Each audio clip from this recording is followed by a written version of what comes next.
Brand fans, Drew here with another podcast, episode 3, week 3 of the NFL season. Recapping what the Rams, what went wrong with the Rams in week 3 or week 2 against the Arizona Cardinals, uh, what to expect going forward, and kind of like, are we in trouble? Let's let's stay tuned, man. Stay tuned. I'm gonna try to cap this off.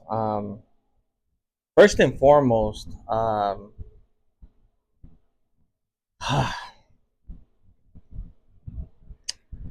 it's very hard for me as a fan to really sit there and be like, yeah, the season's not over. It's so early to say that, but at the same time, my history as not only a Rams fan, but my history as a football fan since I was a kid shows usually when you have injury plagued seasons, it usually continues. So let's talk about what I think went wrong on week 2 of the season, what to expect on week 3, kind of what to expect going forward. So I went to the game, guys. I went to the game. Wow, was it a waste of money? Was it a wasted trip, man? It was bad, man. It was bad. Um, it was so hot. It was just getting to the stadium a little late. I got there like right when the Rams started their first drive. Cardinal fans were crazy, man. I can't even lie, man. The stadium was freaking rocking, man. I didn't even think they had fans like that. But the stadium was rocking. It just was a good environment. It's just the Rams are struggling in the red zone, man. I just think that we're creating big plays. We're finding a way to somehow move the ball, even with a depleted offensive line. Our left tackle just continues to get killed. I mean, I knew McClellan was an upgrade over week 1 at left tackle, but I mean, the theme of this first 2 weeks is that we can't protect Stafford longer than 2 seconds right now. Um, we're not able to run the ball, and that has a lot to do with the offensive line not being able to get no push. Um, and that just seems to be the common thing. We're not being able to run the ball under McVay. We've always been able to run the ball. When we struggle to run the ball, McVay struggles to run his offense, and we're just not opening up any gaps in the running game. We're just not. We're just not there. It's not, it could be scheme. It could be the lack of depth. I mean, it just I don't know, man. I don't know what it is, but I just know we're not getting any push off the line of scrimmage. That's what's really hindering us. Um, and defensively, man, I called it, man. If you guys watched, episode 2, you guys know that I called it. I said the Cardinals were gonna run the ball down our fucking throats. James Conner was gonna run the ball, and he ran the ball, and they were breaking tackles, which allowed Kyler Murray to do a lot of play action. And Tre'Davious White, my goodness, is he getting torched? It just seems like every game, even though it's only been 2, he's been getting torched. I gave him a break on that week 1. Uh, when he got torched, week 2, he was getting absolutely dismantled by Marvin Harrison. So, and we just cannot contain Kyler Murray. I don't know what it was with Shula's defense or what his game plan was, but you can tell. I don't know if it was a discipline thing, but there was so much running lanes for Kyler Murray. They weren't being disciplined for sure, but at the same time, usually you want to have a spy on Kyle, and they didn't have a spy on him. It just seemed like because he was just being able to run and break through. Um, so I mean, again, the Rams are dropping like flies. Joa Jackson, IR. Cooper Kupp, IR. Now, first things first, before I talk about what I think the Rams need to work on and what I think we really need to get going, I want to talk about Cooper Kupp, man. I think it's time. He's one of my favorite Rams of all time. I've been a Cooper Kupp fan before. He was Triple Crown winner, Super Bowl MVP, Cooper Kupp. But the guy's getting paid a lot of money and has not stood healthy since his rookie year, man. His rookie year, he got hurt. Second year came back, balled out. Third year, fucking balled out, got hurt. You know what I mean? He hasn't been consistent. He probably has two healthy seasons in his career, man, and he's 30 years old now. I think it's a sad reality check, man. I Cooper Cup is just one of the best receivers in the game, man. No one can tell me that he's not the best, one of the best receivers in the game. He's one of the best route runners when he's on the field and when he's healthy. You can't stop Cooper Cup, man. You just cannot stop Cooper Cup. So I think it's just very sad because I really wanted to see him have that comeback of the year revenge tour. It's just so sad. That thing just like wow, man. The Rams have a deep receiving core, guys. I mean, Demarcus Robinson has been great thus far this season in 2 games.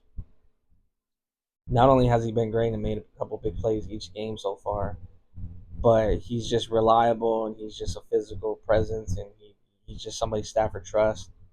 Tutu Atwell has stepped up before, guys. I know Tutu Atwell really doesn't get on the field when everybody's healthy, but Tutu Atwell had top 5 receiving categories. He was top 5 in each category, receiving yards, catches, and all that stuff last season through the first 3 weeks when he was actually getting a lot of playing time and forced to play.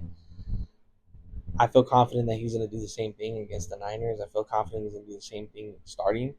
Tyler Johnson is Mr. Reliable, man. The guy just knows how to play football and he knows how to get there. But the guy to keep an eye out for, and every Ram fan knows this, is Jordan Whittington.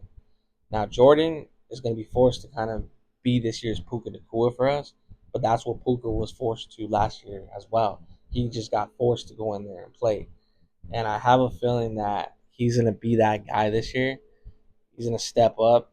But my biggest fear is if Jordan Whittington takes off and becomes that guy for the Rams, that's automatically going to give the Rams every ammo in to be able to be like, you know what, Coop, we can't continue paying you this money.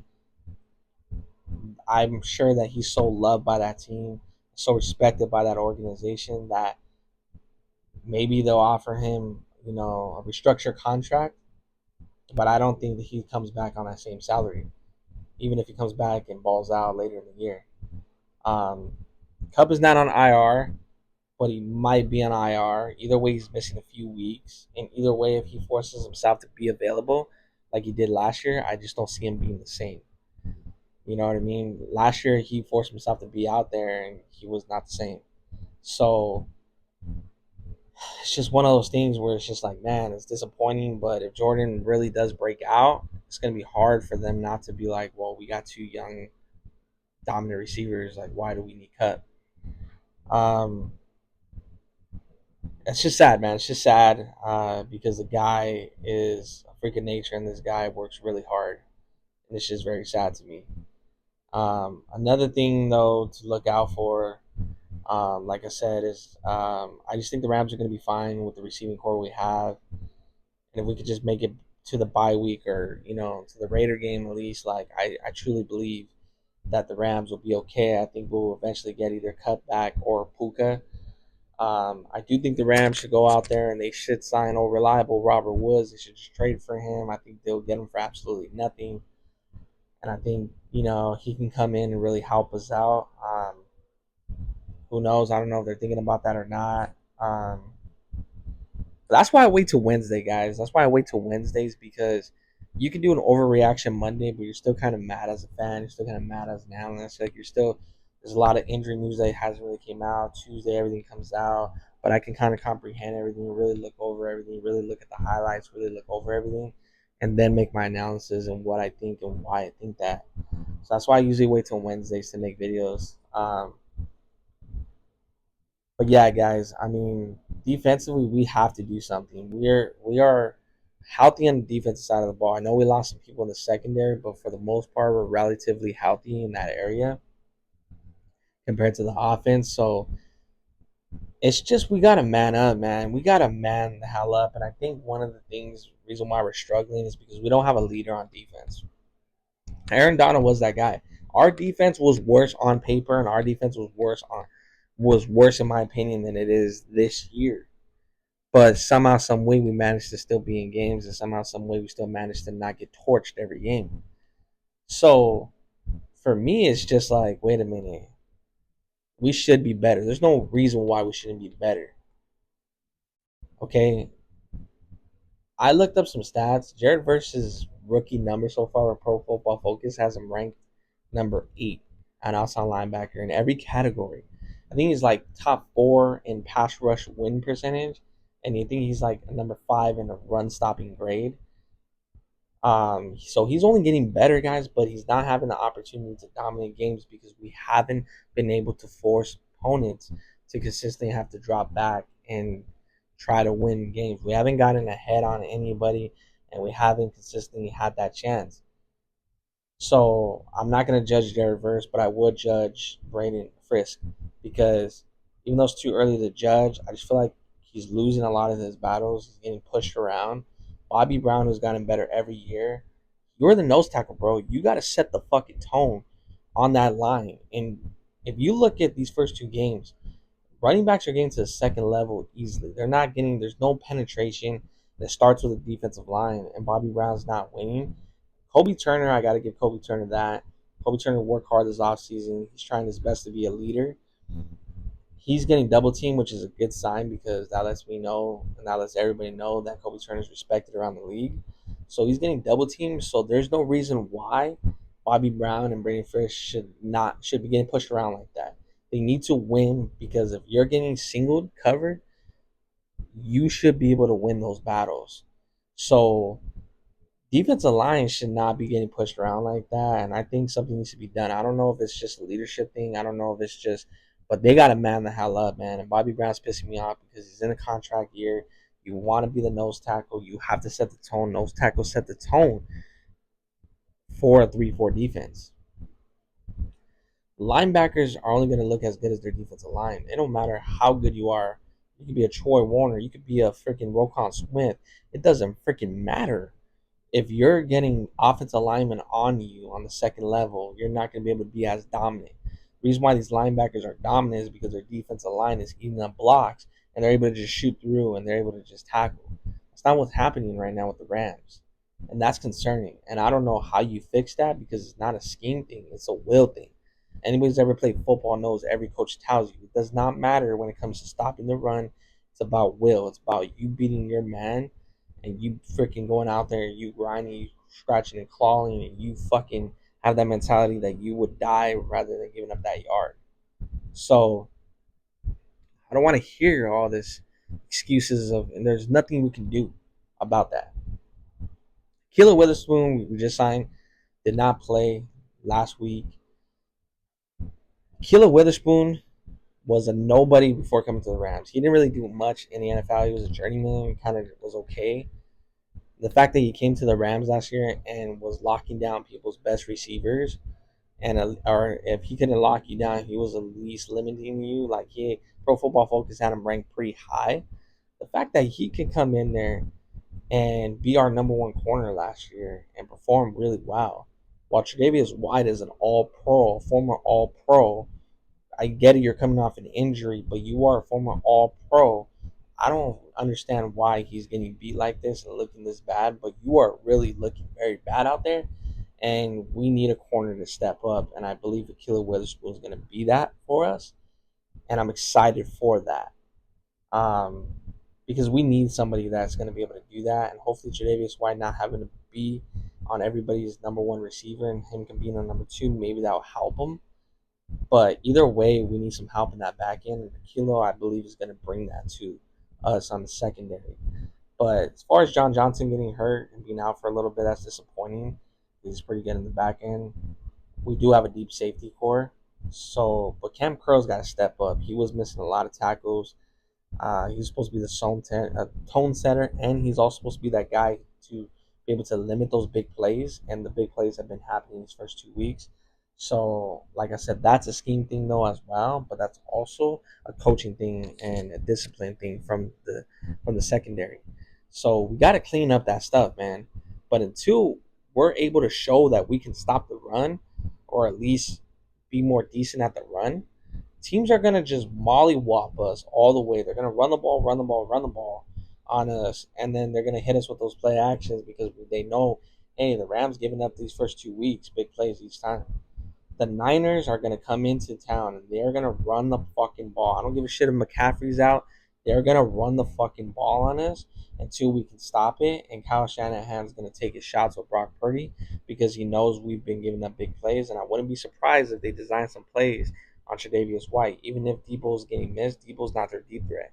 Brandon Ayuk hasn't been playing as well. But that's because he had really no offseason. He was kind of being a crybaby about it. But it's still Brandon Ayuk. At any time, this fool can put it together. And it's like, can I trust Tre'Davious White to not give up another play? Until he shows me that he's going to stop that play, I'm going to continue to throw it at him. So I have a lot of concerns about this defense, man. And I'm not getting a lot of answers as far as what I'm listening to with press conferences and any of that stuff, you know. So um, headed into week 3, guys, I think that I think we could really pull off this upset, guys. I really do believe we could pull off this upset. Um, I'm not willing to give up on the Rams too soon, but I'm not going to be biased either and just be like, hey, yeah, guys, feel confident we're going to win because they're our big brother. The Niners, I hate the Niners more than any NFL fucking team.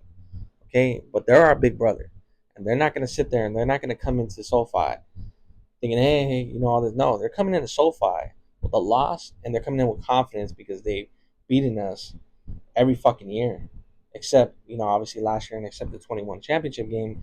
But they are coming in with confidence, and Niner fans are going to take over the damn stadium again.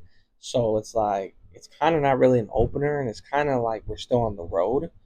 So the Rams are not really getting a true home game or a true. We're really on the road, and this is really we, not me. This is really us against the whole road. They have to have that mindset. So Stafford looks really focused and really mad, which I like in his press conference because he's kind of like you can tell he's trying to take ownership. McVay kind of looks mad. Usually he's kind of like we'll work on. No, he looks like he's pretty like we got to figure this shit out. I think the Rams are gonna. I think they're gonna get a good look in the mirror at themselves, and I think we went into that Arizona game like we're the Arizona Cardinals' big brother. We've been fucking them up for years, so I think we came in there like, hey, this is our get right game. Like it's gonna be easy. It's gonna be easy walkthrough. We're just gonna get a dub and yada yada yada. And the Cardinals went in there like, fuck that, man. We got better. We just almost beat the fucking Bills. And you're not coming in here fucking with us. You're our big brother. Fuck you. We're beating you this year. And it was their home opener, and they just started off with all that energy. And I just think that they just punched us in the face and stopped punching. And we got punched in the mouth, and we got a reality check from that, man. So I just can't believe the Cardinals are better than us. I don't believe that. I'm not just being biased. I just don't believe that. I don't believe that we can go on the road to Detroit in a hostile environment with everything against us and still find a way to almost win that game. And then we go to Arizona and we fucking just take a shit and drop the ball on that one. Like that don't add up to me. So I just really think we went in there as a young team and just really thought it was gonna be a walkthrough, and we got a reality check. So I think the Rams are going into this game against the Niners, and this is our big brother. This is hey man, these fuckers they think it's their stadium. They think it's our they've been bullying us. I think they think like, hey, the Niners don't feel like they're gonna lose this game. Niners are coming in with injuries too. The Niners are coming in with a lack of confidence as well too. I mean, they got a reality check against the Vikings, and they realize, oh shit, we're not as dominant as we were in these years past. So I think it's a trap game for the Niners. I think the Niners might come in with that confidence of like we're gonna get right in this game, and I just think that the Rams are gonna come in mad. I think a home opener, even though it's not really a home opener in a way because obviously they're gonna outnumber our fan base, but I still think that it's gonna fire up the players of being a home game and then just a rival, a heated rival. Cardinals and Seahawks is like whatever, you're just our rival, but it's not like the Niners, coming to town. So I just have a feeling the Niners are gonna underestimate us a little bit. I have a feeling McVay with Arlick Jackson coming back at left tackle is gonna allow McVay to do a lot more things in the passing game because now we have protection. Now we can actually go with Logan Brush at left guard, which he's been looking really good now. Bo Limmer at center to go with Kevin Doxson at right guard, Rob Hevenstein back at tackle because he came back last week, and then now you have Arlick Jackson. So I think offensive line is looking pretty solid right now, and that's the best lineup we've had and the best we've looked in the 2 weeks. So I think that that's going to help us, but I think the Rams are going to get back to their roots. I think the Rams, even though the Niners defense is very tough, I have a feeling that the Rams are going to get back to their roots. They're going to go out there and they're going to try to run the ball and just say, fuck it. We're just going to run the ball. And they're going to be more in 12 personnel, which is more tight ends. I think they're going to get more physical, play more physical in this game. I think play action is going to come back to this team. It's going to allow us to do a lot of different things. And I think, but I honestly believe, though, at the end of the day, it does not matter what we do running the ball. It doesn't matter what we do with a better offensive line. It doesn't matter. Rams have to capitalize in the red zone, and that's why we lost the Detroit game. We need to capitalize in the red zone. We had a chance to make it a game a few times against the Cardinals, and we didn't capitalize in the red zone. So I just think that the Rams really have to work on the red zone. I don't give a shit about anything this week. If I'm McVay, all damn practice, all damn week, we're going over red zone, red zone, red zone, red zone. We have to. Josh Carty's a good kicker, but he kind of pulled his groin and he's going to play, but he still has, an injury. He's not 100% healthy, so I wouldn't rely on just his kicks. Um, so, yeah, I mean, I just have the feeling, though, the Rams are going to come out with a lot of heart and play like they have nothing to lose. And I just think that the Niners coming in a little banged up. Brock Purdy's not as dominant. I mean, he's still playing really well, though.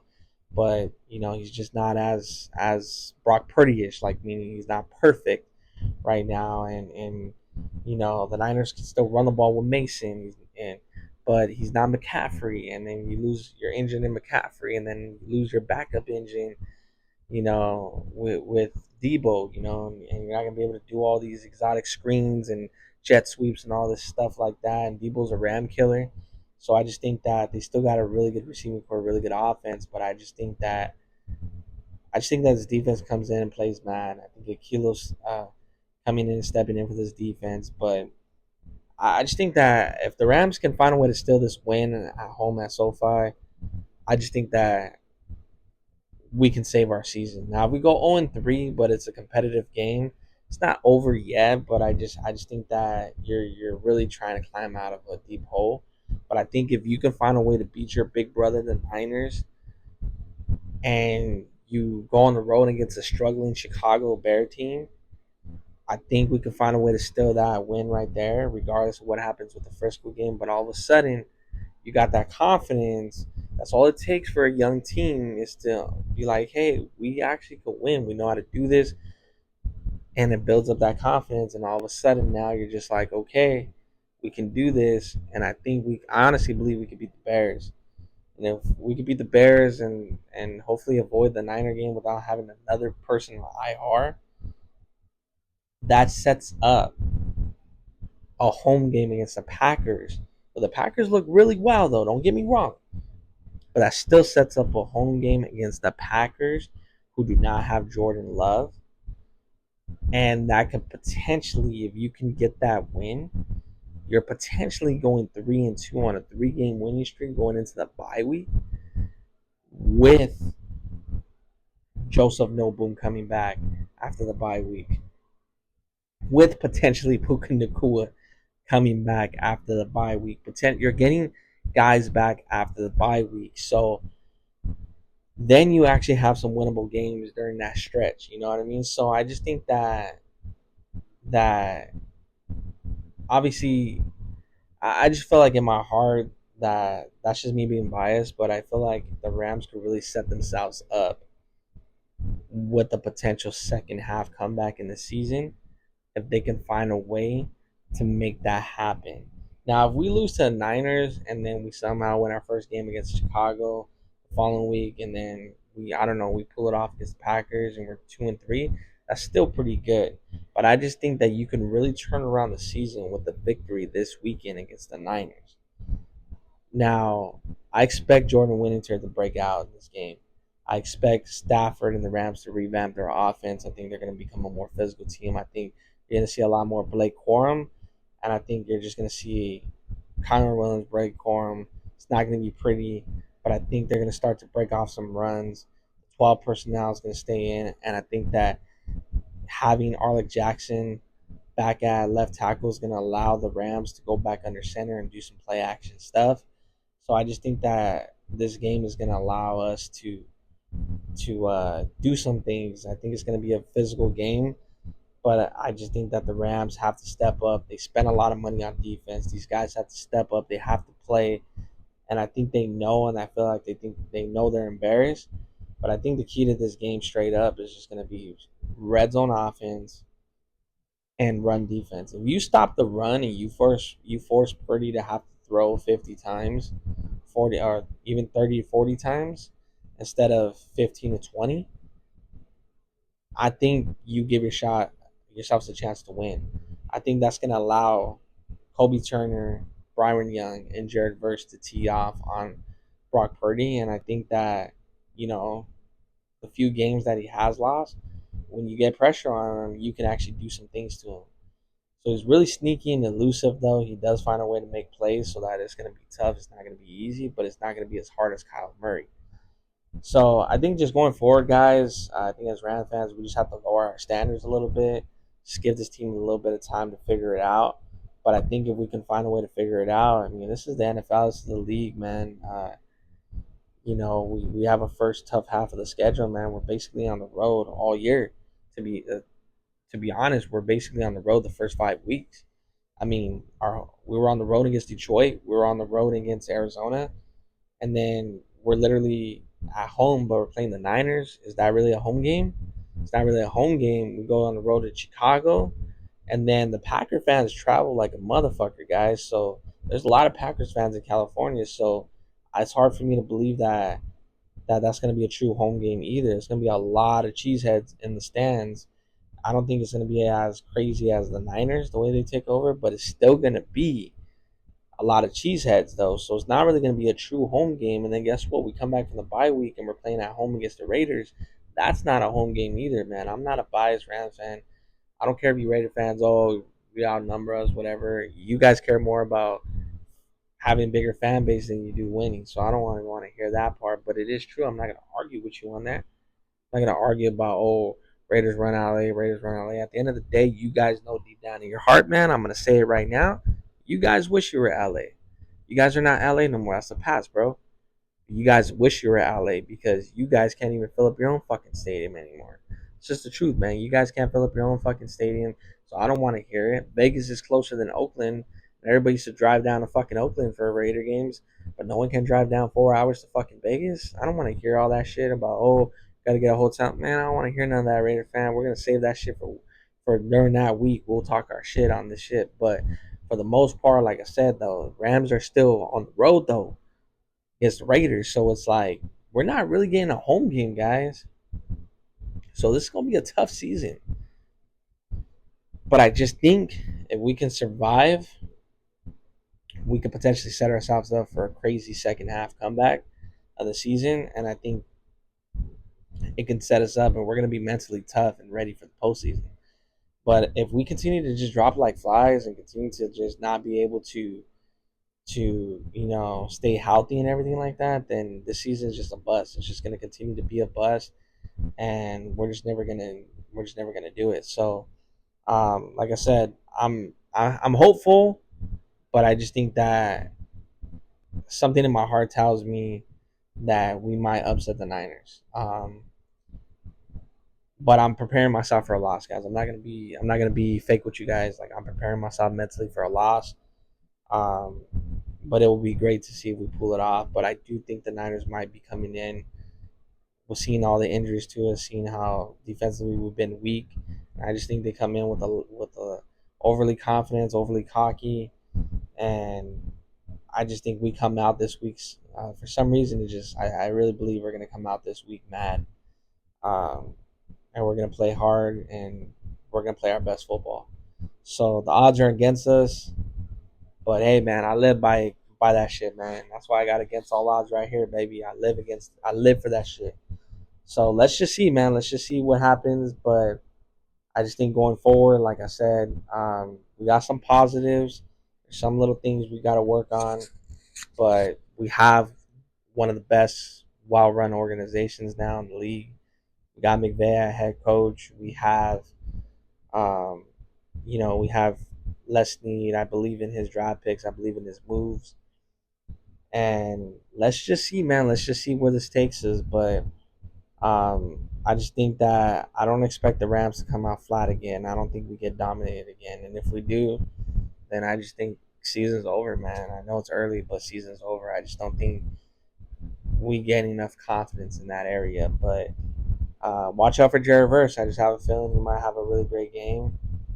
Um, but let's see, man. Let's see. We Rams just have to go in that mind with that mindset of we have nothing to lose. Just throw it all out there on the field.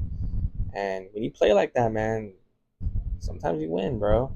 There's a lot of teams that are shitty that all of a sudden they play like they have nothing to lose and they pull off an upset. So, but like I said, if we can pull this off, that might set the tone for the season. If we don't pull it off, then hey, you know, can't do nothing on there. So, other than that, guys, stay tuned. I will be having a combined podcast soon, but I just like to go on here and talk about my thoughts, talk about what I feel and everything like that. Now that it's Wednesday and I have time to comprehend that loss, I'm really I really see, some of the stuff right now. But like I said, we got to get ready on defense. We have to stop playing like bitches, man. We have to go out there and we have to strap on our fucking chin strap.